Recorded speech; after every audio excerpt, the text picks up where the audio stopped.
Hello student, मैं संजय चौहान आपका भूगोल का अध्यापक आपका हार्दिक स्वागत करता हूं। आज हम जो नए टॉपिक लेकर आए हैं जिसका नाम है मानव व्यवसाय और उनके प्रकार। मानव व्यवसाय और उनके प्रकारों का आज हम प्राचीन काल से लेकर वर्तमान तक जिस तरह हमारे व्यवसायों में परिवर्तन हुआ है, जिस तरह हमने व्यवसायों में परिवर्तन लाया है, उन सबका हम विशेष के साथ अध्ययन करेंगे।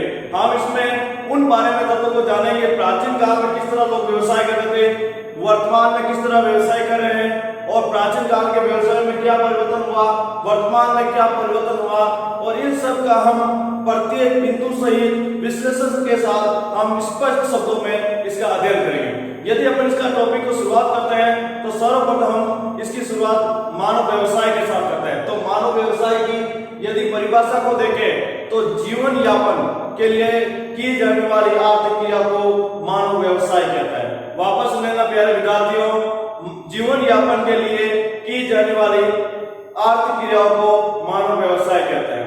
देखो, इसमें एक शब्द है आर्थिक क्रिया। क्या है? आर्थिक क्रिया। आप साफ शब्दों में जानते हो, हमने पहले भी बताया था आर्थिक क्रिया होती क्या है। आर्थिक क्रिया वो क्रिया होती है जिससे व्यक्ति को किसकी प्राप्ति हो, आय की प्राप्ति हो, उसे क्या कहते हैं? मानव व्यवसाय। आप विद्यार्थी अब इसमें नए टॉपिक हम देखते हैं। अगला जो टॉपिक है मानव व्यवसाय का विकास एवं बदलती प्रकृति। मानव व्यवसाय का विकास एवं बदलती प्रकृति। मानव व्यवसाय और उनके बदलती प्रकृति में हम मुख्य रूप से 9 बिंदु का अध्ययन करेंगे, जिसमें मनुष्य प्राचीन काल से धीरे धीरे विकास करता हुआ किस तरह अपने व्यवसायों में उन्होंने परिवर्तन किया, उन सब के हम डिटेल के साथ इसका अध्ययन करेंगे। यदि हम इसका पहला बिंदु लेते हैं तो देखिए, आदिम मानव अपनी उदर पूर्ति जंगली जानवरों के शिकार एवं वनोत्पाद से करता था। मतलब प्राचीन काल में जो मानव था उस अपने पेट की आग को बुझाने या भूख को मिटाने के लिए क्या करता था? जंगलों से आखेट की प्रक्रिया अपनाता था, और इसके अलावा जो भी कंदमूल मिलता था उनको इकट्ठा करता था और भोजन के रूप में उसका क्या करता था? प्रयोग करता था। यदि अपन दूसरे बिंदु की बात करें तो मानव घुमक्कड़ था।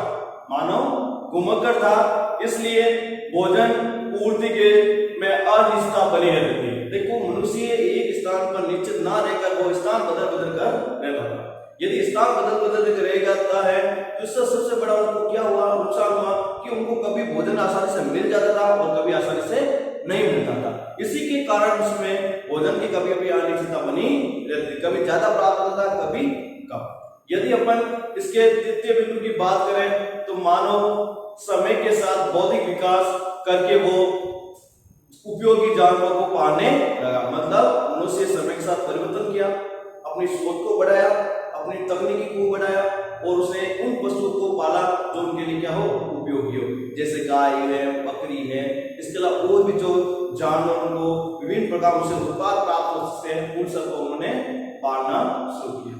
यदि अपन इसके अगले बिंदु की बात करें तो इसमें चौथा बिंदु, तो मानव समूह बनाकर पशुपालन करने लगा। मानव किस तरह समूह बनाकर क्या करने लगा?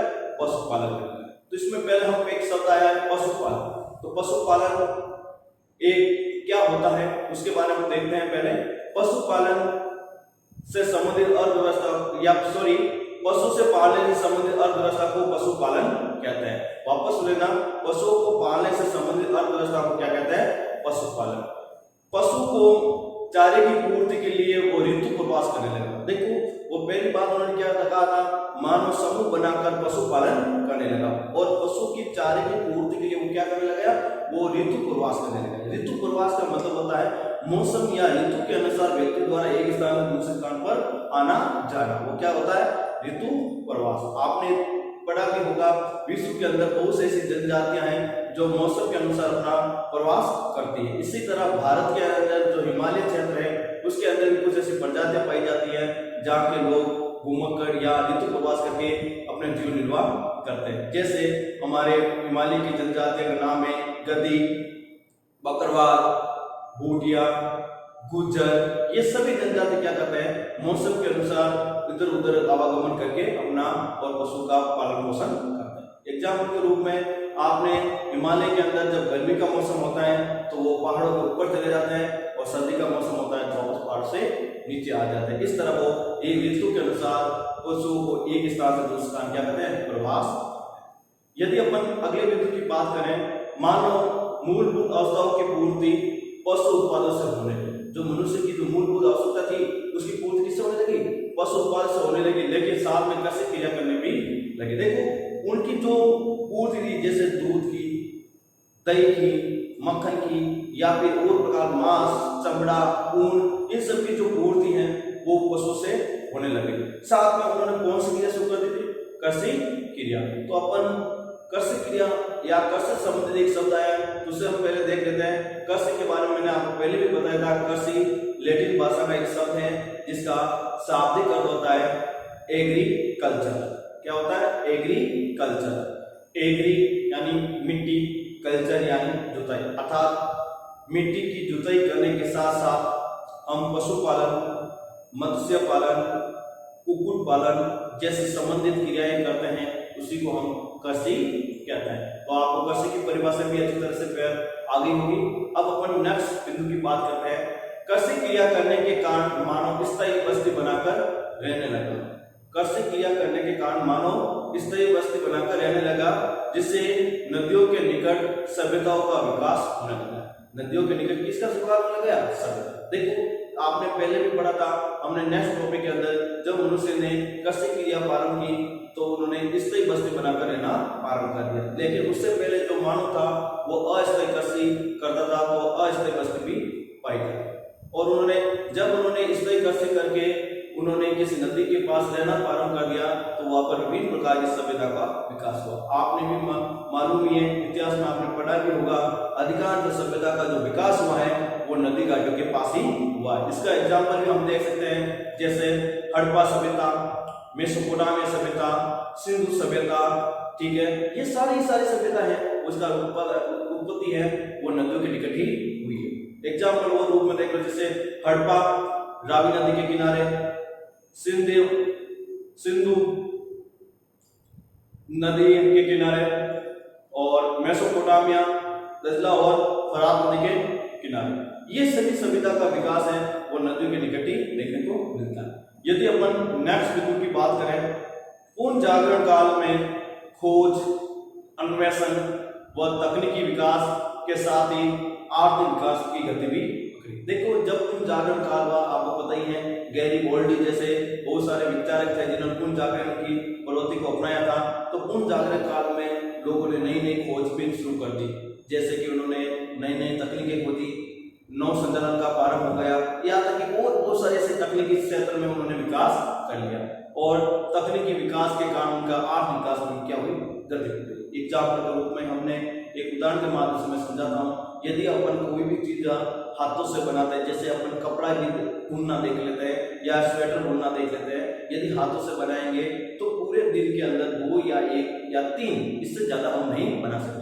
लेकिन वही तकनीकी का प्रयोग करके, मशीनरी का प्रयोग करके हम इसको उत्पादन करें तो बहुत बड़ी मात्रा में इसका उत्पादन करेंगे, जिससे आर्थिक विकास है हमारा और हमारे देश का है वो तेजी से आगे बढ़ने लगेगा।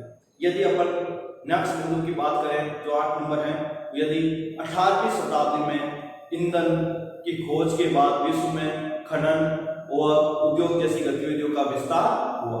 देखो 18वीं शताब्दी में किसकी खोज हुई थी, ईंधन मतलब पेट्रोलियम, कोयला, डीजल या यूरेनियम, थोरियम, ये पोटेशियम नहीं है, ठीक है, थोरियम और यूरेनियम ही है। लेकिन इन सबके खोज हो जाने के बाद यहाँ पर तेजी के साथ उद्योगों का विकास होने लगा। और जैसे उद्योगों का विकास हुआ, और आपको बताइए, आपको मालूम ही है, विकास की गति तेजी से बढ़ने लग गई। अब पर एक शब्द आया है खनन मैंने आपको पहले भी बताया था। खनन एक प्रक्रिया है जो जमीन से खनिज को बाहर निकालने की प्रक्रिया को कहते हैं अपन। और उद्योग मैंने आपको पहले भी परिभाषा बता चुका हूँ, एक फिर से मैं आपके सामने रिपीट कर रहा हूँ। उद्योग की परिभाषा प्रकृति से प्राप्त पदार्थों का रूप परिवर्तन करके उसे मूल्यवान बनाने वाली इकाई को उद्योग कहा जाता है। वापस सुन लेना, प्रकृति से प्राप्त पदार्थों का रूप परिवर्तन करके मूल्यवान बनाने वाली इकाई को उद्योग कहा जाता है। ये उद्योग की परिभाषा। यदि अपन नेक्स्ट बिंदु की बात करें तो इसमें नौवां बिंदु है व्यापार और वाणिज्य का विकास हुआ। इसमें क्या हुआ, धीरे धीरे व्यापार बढ़ा और वाणिज्यिकरण का भी क्या हो गया, विकास हुआ। तो नगरीकरण, बाद में जिससे लोग सेवा क्षेत्र में कार्य करने लगे। देखो, व्यापार और वाणिज्य के विकास हुआ तो नगरीकरण हुआ, और नगरीकरण के कारण लोग अधिकतर किस क्षेत्र में कार्य करने लगे, सेवा सेक्टर में कार्य करने लगे। तो इसमें सबसे पहले हमने एक शब्द आया है व्यापार। व्यापार के लिए मैंने आपको पहले भी बताया था, व्यापार के लिए दो पक्ष होना अनिवार्य, एक पक्ष खरीदने वाला, दूसरा पक्ष बेचने वाला, मतलब एक आयात वाला और एक निर्यात वाला। यदि आयात और निर्यात के दोनों प्रोसेस को मिला लिया जाए तो हम व्यापार की परिभाषा बना लेंगे। एग्जाम्पल के रूप में इसमें आपने मैं उदाहरण समझा रहा हूं, यदि मेरे को 5 किलो गेहूं खरीदने हैं, 5 किलो गेहूं खरीदने हैं और मैं दुकानदार के पास जाऊँ और उससे मैं 5 किलो गेहूं लूंगा और उसके बदले में मैं उनको पैसा दूंगा, तो गेहूं का मेरा क्या हो गया, आयात, और पैसा देना उसके लिए क्या हो गया, निर्यात। तो ये दोनों प्रक्रिया मैंने उसके लिए क्या कर लिया, व्यापार। ये दोनों प्रक्रिया जब मिली तो क्या बोलते हैं, व्यापार। इसे हम परिभाषा के रूप में यदि हम देखते हैं तो आयात और निर्यात की प्रक्रिया को हम क्या कहते हैं, व्यापार। आयात और निर्यात को हम क्या कहते हैं, व्यापार कहते हैं। और इसके बाद हम नगरीकरण। नगरीकरण शब्द का सीधा सा उच्चारण के माध्यम से यदि देखें तो सीधा सा मिलता है कि जब गांव के लोग जब शहरों के अंदर आ जाते हैं, गांव के लोग जब शहरों के अंदर आ जाते हैं, जिससे नगरीय या नगरों की जनसंख्या में क्या हो जाती है, वृद्धि हो जाती है, उसी प्रक्रिया को हम क्या कहते हैं, नगरीकरण।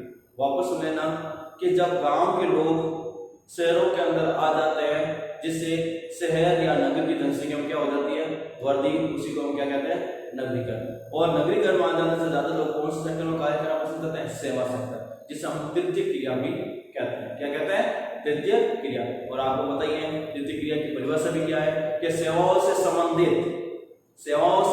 संबंधित की जाने वाली आर्थिक क्रियाओं को हम क्या कहते हैं, तृतीय क्रिया। जैसे डॉक्टर, वकील, टीचर्स, इंजीनियर्स, ये, या फिर यहाँ तक कि अपन पसारी की दुकान भी हो सकती है, धोबी भी हो सकता है, ये भी हमारी क्या कर रहा है, सेवा ही कर रहा है। तो ये सारे जो है सेवा सेक्टर के कार्य होते हैं। हम अब अगले जो नेक्स्ट टॉपिक है उसके बारे में अध्ययन करते हैं। हमारा जो नेक्स्ट टॉपिक है वो है मानव व्यवसायों का विकास क्रम को काल के अनुसार वर्गीकरण।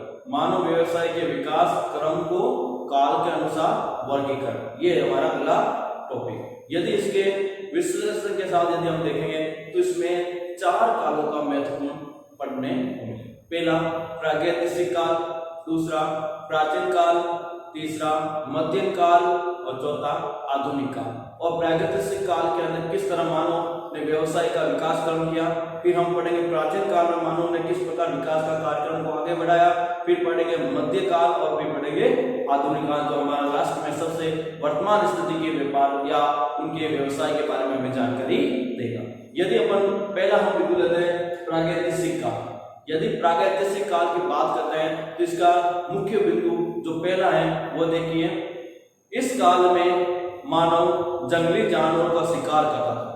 इस काल में मानव जंगली जानवरों का शिकार करता था तथा जंगलों से कंदमूल फल संग्रहण करता था। मतलब सबसे पहले जो मानव था वो आखेट की प्रक्रिया को अपनाता था और आखेट के दौरान जो भी जीव मिलता था या पशु मिलता था उनको मारकर वो खा जाता था। और उसके बाद जो जंगलों में जो भी कंदमूल, बेरी, नट जो भी प्राप्त होते थे उनको इकट्ठा करता था और उनको भी वो खाने के लिए प्रयोग में लाता था। ये उन्होंने प्राचीन काल के अंदर सर्वप्रथम व्यवसाय की प्रक्रिया अपनाई थी।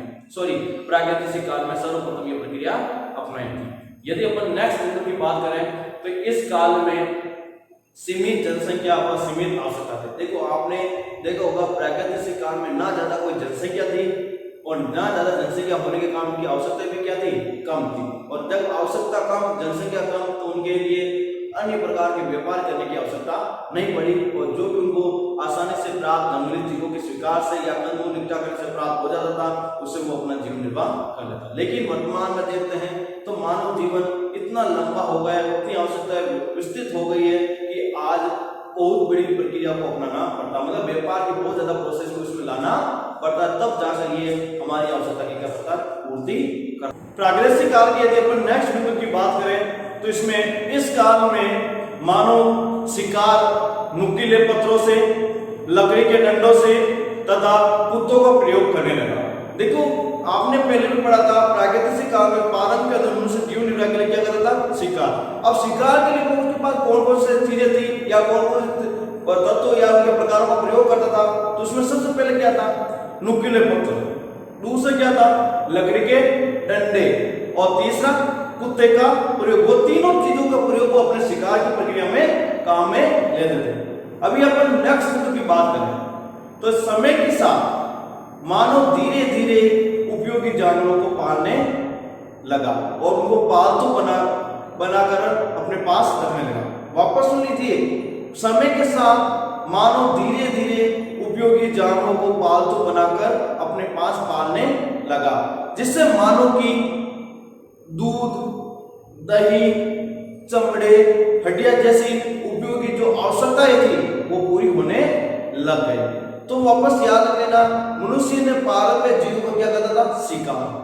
लेकिन धीरे धीरे उन्होंने अपनी बौद्धिक क्षमता बढ़ाई और उन्होंने सोचा कि इसी तरह इन जीवों को मारेंगे तो एक दिन ये जीव क्या हो जाएंगे? खत्म या समाप्त हो जाएंगे। तो ना ऐसा क्या किया जाए कि इनकी संख्या भी कम ना हो और हमारी भी आवश्यकता पूरी हो। तब उन्होंने सोचा क्यों ना इन पशुओं को हम पालतू बना लिया जाए या इसे पाल लिया जाए। यदि हम पालतू या पाल लेंगे तो इससे हमारी जरूरतें भी पूरी होगी और इनकी संख्या भी कभी खत्म नहीं।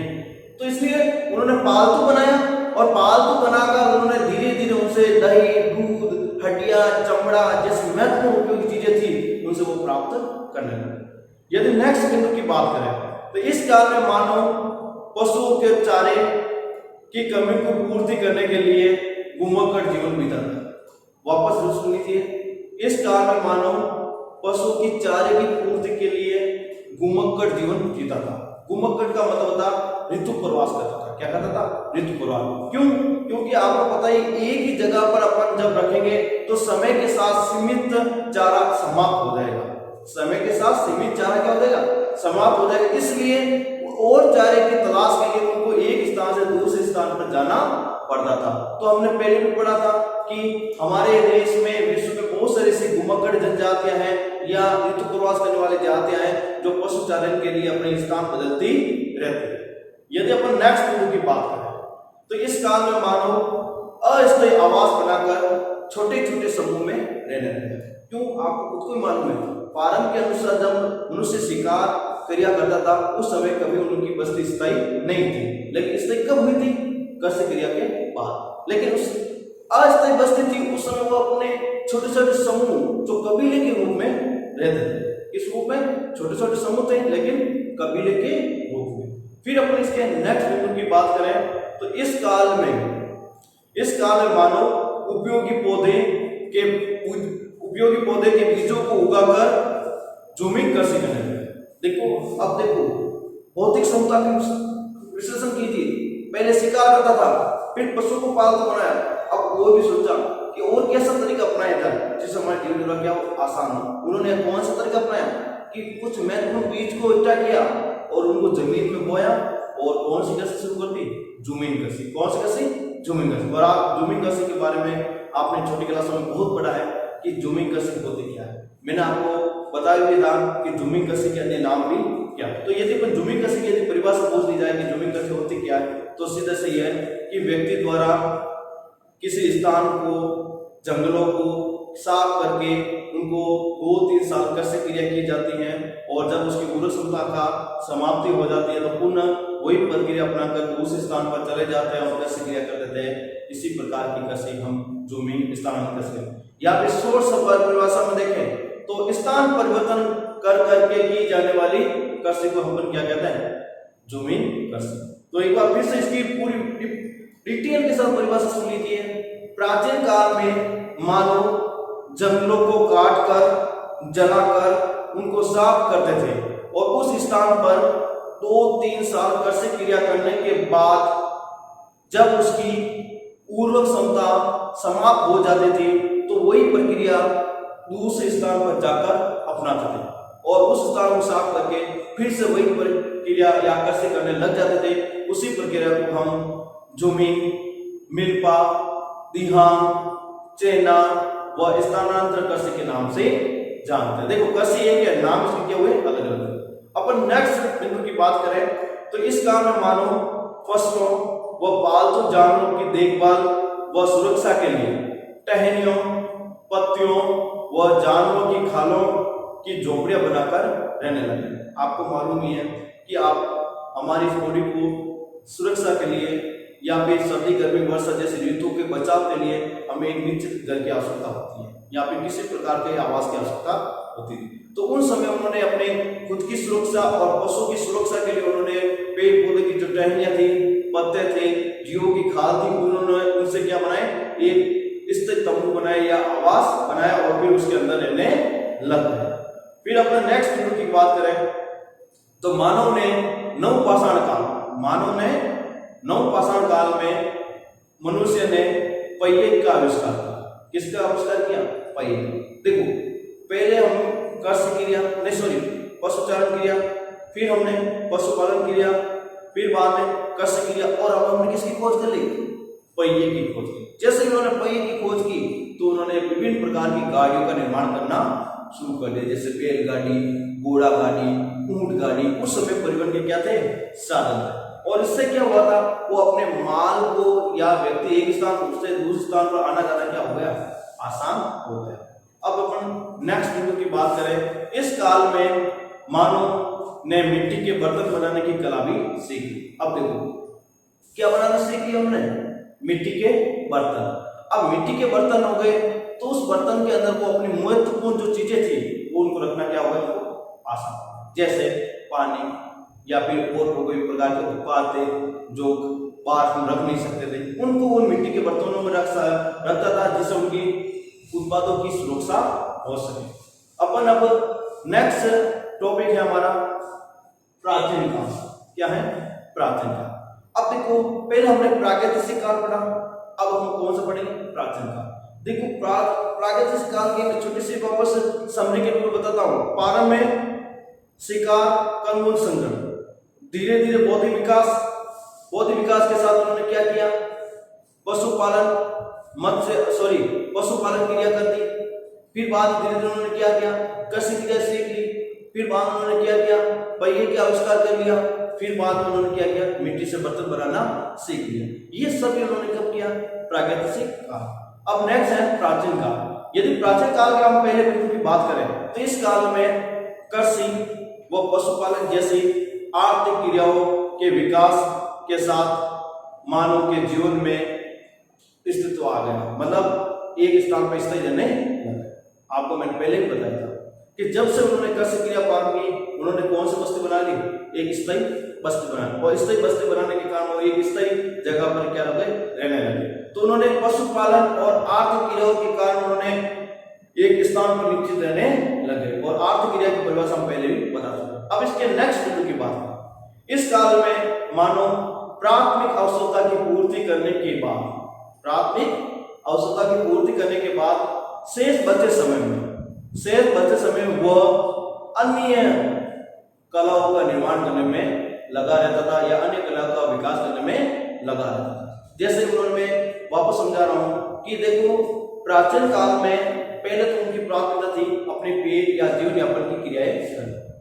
जैसे उनकी जीवन यापन की क्रियाएं समाप्त हो जाती थी, अब उसके पास समय बच गया तो उस समय के अंदर वो नई कलाओं को सोचने लगता कि हम ऐसी कौन सी क्रिया करें जिससे हमारे दिन प्रतिदिन उनका विकास होता रहे और हमारी आवश्यकता की पूर्ति होती रहे। और उस समय उन्होंने नई नई कलाएं खोजी, जैसे उन्होंने हथियार बनाना सीखा, हल बनाना सीखा तथा और बहुत सारी चीजें थी जो उन्होंने बनाने सीख ली। अपन नेक्स्ट बिंदु की बात करें तो इस काल में मानव तांबा, लोहा, कांसा जैसे धातु का उपयोग करने लगा और उससे सामान बनाने लगा। देखो आपको मैंने पहले ही बिंदु में बताया था कि पहले उनके मुख्य उद्देश्य था उधर की पूर्ति, फिर बचे समय में अन्य कलाओं का निर्माण करना। ठीक है, तो अन्य कलाओं का निर्माण करने में उन्होंने किस किस धातु का प्रयोग किया? तांबा, लोहा, कांसा, इनसे वो क्या करता था? हथियार भी बनाता था और उपयोगी सामान भी बनाता जो उनके जीवन में काम आ सके। हथियार क्यों बनाता था? क्योंकि शिकार के लिए, कृषि क्रिया के लिए, पशुपालन के लिए विभिन्न प्रकार के यंत्रों की आवश्यकता पड़ती थी और साथ में हथियारों की आवश्यकता पड़ती थी। अपन नेक्स्ट बिंदु की बात करें यदि, तो इस काल में मानव हल और बैलों की सहायता से कृषि करने लगा। किसकी सहायता से?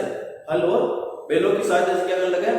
कृषि करने लगा तथा फसलों को सिंचाई के रूप में पानी देना भी सीख लिया। देखो इसमें दो चीजें सीख ली उन्होंने, एक तो हल और बैल के साथ कृषि किया, मतलब खेत जोतना सीख लिया था। क्या सीख लिया था? खेत जोतना सीख लिया था, क्योंकि बैल और हल से क्या जोता जा सकता है? खेत। दूसरी बात, उन्होंने सिंचाई प्रक्रिया सीखी। क्या सीखी? सिंचाई। क्यों? पहले वो पूर्ण रूप से प्राकृतिक बारिश या वर्षा पर ही निर्भर थे। प्राकृतिक रूप से यदि वर्षा हुई तो फसल को पानी मिला, इसके अलावा वो पानी देना नहीं जानते। लेकिन प्राचीन काल आते ही उन्होंने अपनी बौद्धिक क्षमता का उपयोग किया शेष समय में, और उन्होंने नई नई कलाओं को सीखा और उन्होंने फसलों को क्या देना सीख लिया? पानी। और आपको पता ही है आज फसलों को पानी देने के लिए बहुत सारे तरीके अपनाए गए हैं, जैसे आपने फुहारा विधि, बूंद बूंद प्रणाली, ये सब क्या है? पौधे को पानी पिलाने या फसलों को सिंचाई करने की प्रक्रिया है। लेकिन उस समय ये फुहारा पद्धति या बूंद बूंद पद्धति नहीं थी। उस समय क्यारियों का उपयोग करके उनको पौधे को या फसलों को पानी पिलाया जाता था। हम नेक्स्ट बिंदु की बात करें तो इस काल में मतलब प्राचीन काल में मोहनजोदड़ो व हड़प्पा सभ्यता सिंधु नदी घाटी के अंदर विकसित होने लगी। देखो आपने हमने पहले भी पढ़ाया था कि प्राचीन काल के अंदर सभ्यताओं का बहुत ज्यादा जन्म हुआ था, और जो भी सभ्यताएं बनी किसके पास बनी? नदी घाटियों के पास। जिनमें से पहली सभ्यता का नाम बताया हमने मोहनजोदड़ो, जो आपको सीधा सा आपको मालूम है सिंधु नदी के किनारे। हड़प्पा सभ्यता रावी नदी के किनारे। तो लेकिन जो ये रावी नदी है वो किसका भाग है? सिंधु नदी के ही एक अपतंत्र का भाग। इसलिए सिंधु घाटी सभ्यता का निर्माण है वो प्राचीन काल में ही हुआ था। यदि अपन नेक्स्ट बिंदु की बात करें, इस काल में कृषि के साथ साथ कुटीर उद्योगों का भी तेजी से विकास होने लगा। वापस सुन लीजिए, इस काल में कृषि व कुटीर उद्योगों का भी तेजी से विकास होने लगा। देखो इसमें आपने एक शब्द पढ़ा है कुटीर उद्योग। कृषि के बारे में हमने पहले भी परिभाषा पढ़ ली है। अब कुटीर उद्योग क्या होता है? पहले आपको बता देता हूं।